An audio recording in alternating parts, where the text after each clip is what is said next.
ای کلابم شهری گلی لاله ها شل آمده همه چیز را برد از پا خانه هایت را گرفت باغ هایت را شست درد دل هایت را کسی نمی تواند گوشت سیل آمد همه چیز را برد سیل آمد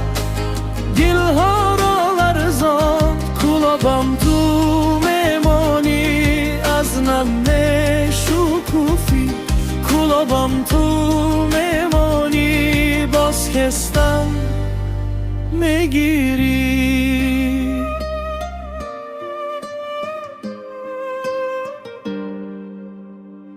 کودکانی یتیم مادرانی گریه کنان ماند کوره های بلندت شاهدند با این در کلابم چیگونه تا با این اندرو آزار ای مردمی کلاب صبر کنید برادران دردی شما را همه تاجیکستان میداند از خاکستر امید میبراید باز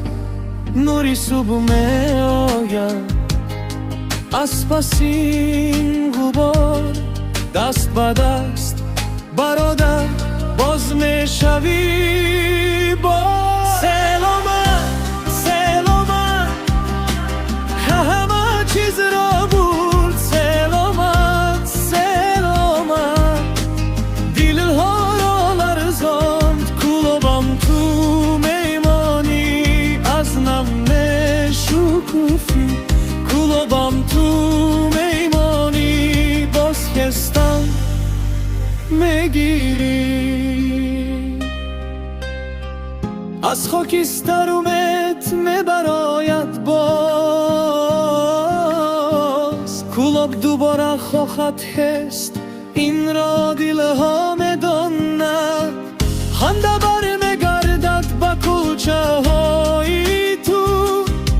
صدای زندگی باز به تو راه مییابد سیل آمد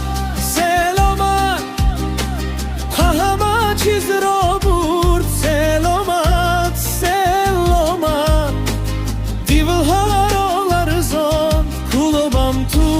میمانی از نم شکوفی کلابم تو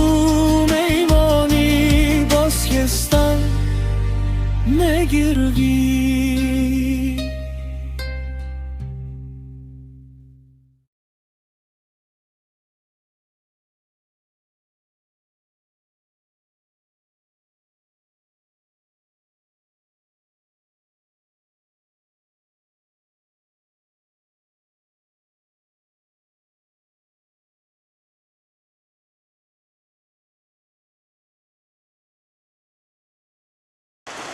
шаби 1 майи соли 2026 бар асари бориши шадид дар баъзе аз маҳаллаҳои шаҳри кӯлоб ҳодисаи нохуши табиӣ сел ба амал омад. дар натиҷаи офати табиӣ ба манзилҳои истиқоматии шаҳрвандон иншооти ёрирасон ва ба қисме аз инфрасохтори шаҳр зарар расид. дар асоси дастуру супориши президенти ҷумҳурии тоҷикистон муҳтарам эмомалӣ раҳмон соати 3 шаби 2 май таҳти роҳбарии раиси вилояти хатлон давлаталӣ саид ҷаласаи ситоди фаврии вилоятӣ бо иштироки роҳбарону намояндагони сохторҳои марбута баргузор гардид. зимни ҷаласа таъкид карда шуд ки ҷиҳати ҳар чӣ зудтар бартараф намудани оқибатҳои офати табиӣ тамоми тадбирҳои зарурӣ андешида шуда техникаву механизмҳои зарурӣ пурра сафарбар карда шаванд. ҳамчунин ба масъулон супориш дода шуд ки корҳои барқарорсозӣ ва расонидани кӯмак ба аҳолии зарардида дар муҳлатҳои кӯтоҳ анҷом дода шавад. тибқи дастуру супоришҳои сарвари давлат раиси вилояти хатлон давлаталӣ саид шабона ба маҳаллаҳо ва мавзеъҳои зарардида рафта